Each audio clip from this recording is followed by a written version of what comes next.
से कहती है, चुप हो जाओ, अब से तुम तीनों सारे काम एक साथ करोगी, आंख बंद करके एक दूसरे की बात सुनोगी।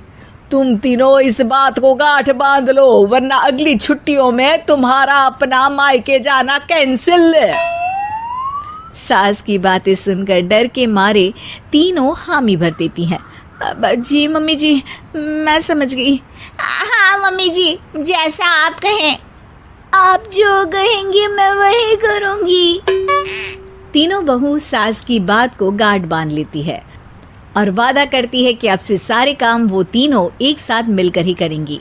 ये सब देखकर सास खुश हो जाती है और वहां से चली जाती है। नीचे जाकर वो देखती है कि घर में शर्मा जी आए हुए होते हैं। सास जोर से आवाज लगाकर कहती है, अरे बहू, जरा चाय बनाकर तो लाना, शर्मा जी आए हैं। सास की बात सुनकर तीनों बहू तुरंत किचन की ओर भागती है और चाय बनाना शुरू कर देती है। मुझे तो एकदम मसाले वाली कड़क चाय पसंद है, तो हम शर्मा जी के लिए मसाले वाली चाय ही बनाएंगे। अरे नहीं दीदी, गर्मी के मौसम में मसाला चाय कौन पीता है? मैं तो शर्मा जी के लिए इलायची वाली चाय ही बनाऊंगी। ये कैसी बात कर रही हैं आप दोनों? मेरी मम्मी ने सिखाया है कि मेहमान को ज्यादा दूध और शक्कर वाली चाय देनी चाहिए, वरना वो घर वालों को कंजूस समझते हैं। तो मैं तो शर्मा जी को ऐसी ही चाय दूंगी। तीनों बहुएं अपने अपने तरीके से चाय में शक्कर, मसाला, पत्ती सब डाल देती है। उबलने के बाद तीनों मिलकर चाय बाहर लेकर जाती है और शर्मा जी और सासू माँ को देती हैं। चाय पीने के बाद शर्मा जी सासू माँ को देखकर शर्मा जाते हैं और शर्मिंदा महसूस करते हैं कि आखिर उन्होंने चाय पीने के लिए हामी क्यों भरी। सासू माँ भी चाय पीना शुरू करती है और कहती हैं, अरे बहू, ये कैसी चाय बनाई है? चाय है या मीठे दूध की बासुंदी? हाँ, चाय अच्छी नहीं लगी क्या?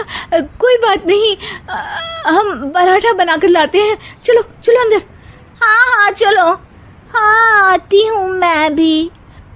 नहीं, मेरा पेट चाय ने ही चौपट कर दिया, वही काफी है। पराठे से पोपट नहीं करवाना, मैं तो चलता हूँ। शर्मा जी चुपचाप पतली गली से निकल जाते हैं। अगले दिन सास बहुओं से कहती है, अरे बहू, जाओ जाके ऊपर के गेस्ट हाउस की सफाई कर दो। कल हमारे यहाँ मेरे दूर के रिश्तेदार आने वाले हैं, तो पूरे कमरे को चमका देना, समझी? तीनों बहू सास की बात को मानकर ऊपर सफाई करने चली जाती हैं और तीनों कमरे की सफाई चालू कर देती है। बड़ी बहू मकड़ी के जाले साफ करती है, तो बीच वाली झाड़ू लगाना और छोटी वाली सर्फ डालकर जमीन धोना शुरू कर देती है। अरे दीदी, जिठानी जी, अभी मैंने पूरी फर्श धोई और आप फिर से धूल नीचे गिरा रही हैं। और मछली जिठानी जी, आप बिना झाड़ू की धूल यहाँ छटक रही हैं। अरे तीनों को साफ करना है, एक साथ सफाई करते हैं ना। अरे वही तो, हम साथ साथ हैं, घर साफ साफ है। तीनों बहू ऐसे ही काम में उलझ जाती है और 2 घंटे तक एक ही कमरे की सफाई करती रहती है। बहुत देर से अपनी बहुओं को ना देखने के कारण सास ऊपर कमरे में उन्हें देखने जाती है, लेकिन कमरे में घुसते ही वो गीली फर्श पर फिसलने के कारण नीचे गिर जाती है। ओरी मोरी मैया, हड्डी मरोड़ के रख दी। आए, मेरी तो कमर ही टूट गई रे। तीनों बहुएं सास को उठाती हैं और बिस्तर पर सुला देती है।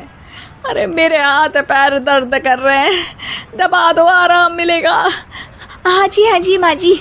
अरे जी माँ जी, जी माँ जी। और तीनों बहुएं एक साथ सास के हाथ को दबाना शुरू कर देती हैं।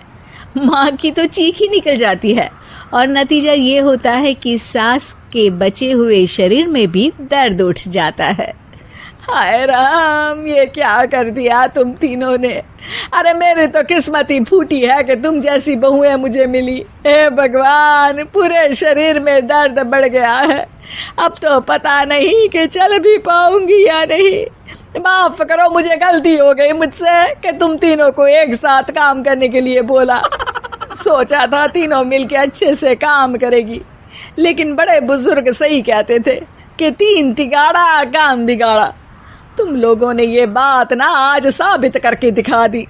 तुम तीनों को तो समझाना यानी मानो भैंस के आगे बीन बजाना है। तुम्हें अकेले अकेले काम करना है ना, तो अब से तुम अकेले ही अपना अपना काम करो। तीनों बहुएं वहां से जाने लगती है। अरे कहाँ जा रही हो? आप ही ने तो कहा कि अपना अपना काम करो, तो मुझे मुल्तानी मिट्टी लगानी है। अरे मुझे भी तो नेल पॉलिश लगानी है। मुझे ना मेहंदी लगानी है। सास अपना सर पीट लेती है और कहती है, अरे मुझे भी लगाना है कुछ। क्या माँ जी? क्या माँ जी? क्या माँ जी? तुम्हारे घर वालों को फोन तुम्हारी हरकतें बताने के लिए।